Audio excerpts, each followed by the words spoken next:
Et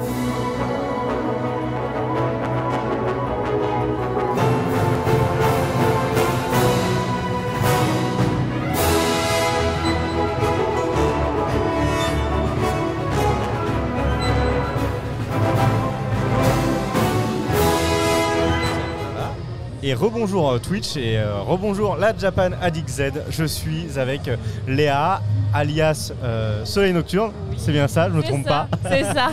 Qui est donc invitée sur cette Japan Addict Z. Bah merci de venir donner 5 minutes ici. Avec plaisir, vraiment. Alors est-ce que tu peux nous raconter un petit peu le type de contenu que tu crées, où est-ce que tu le crées, et puis comment t'en es arrivé à être ici à la Japan Addict? Alors moi, je fais un peu de tout, honnêtement. En fait, je veux pas m'enfermer dans une case en disant vas-y, je veux juste faire ça. Moi, je veux vraiment faire tout ce qui me passionne, je veux le retranscrire. Donc je vais pas m'imposer de limites. Donc je fais un peu de divertissement, donc de l'humour, des sketchs. Je peux parler un peu d'animé, je peux parler un peu de K-pop, je peux parler de la vie quotidienne aussi, pourquoi pas. J'ai vraiment pas de limite. Voilà, mon tout, c'est un petit bordel, un petit bazar, voilà. Donc voilà. Et comment j'en suis arrivée là?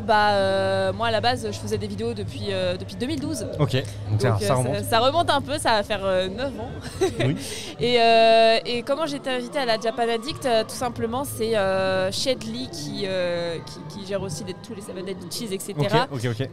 Qui m'a parlé de ça et m'a dit t'es chaud de venir. Je fais avec grand plaisir. C'est parti. Première convention du coup? Alors c'est pas ma première parce que comme ça fait 9 ans que je fais des vidéos. Avant j'avais une chaîne YouTube où je parlais de K-pop, donc des conventions j'en ai déjà fait. Mais c'est vrai de cette ampleur, c'est peut-être la première fois. Et puis là t'as une étiquette plus finalement Insta TikTok surtout. Oui c'est ça. Plutôt que YouTube. Oui c'est ça. T'as changé de catégorie. Ouais complètement. Et c'est vrai que c'est incroyable de passer de la vidéo, du virtuel à quelque chose de vraiment concret où tu vois les gens, tu les rencontres, ils te disent vraiment ce qu'ils t'apportent, alors que d'habitude tu vois des commentaires, on te le dit aussi, mais c'est pas la même chose. Il n'y a pas ce contact que tu peux avoir dans une convention et je trouve ça trop intéressant. Et là c'est le retour, du coup c'est reparti. Peut-être que tu en as déjà d'autres de planifiés?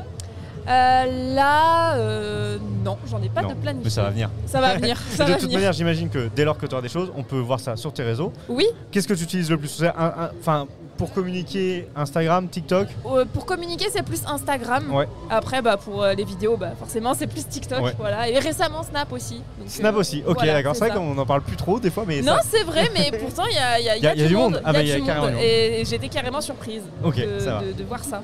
Ok, et du coup, ici, Japan Addict, donc là, tu avais un petit stand, tu as fait un peu de conf, des choses comme ça? Tu as discuté avec les gens? Alors, hier, du coup, j'avais une petite table et tout, je faisais quelques petites dédicaces, c'était assez sympa.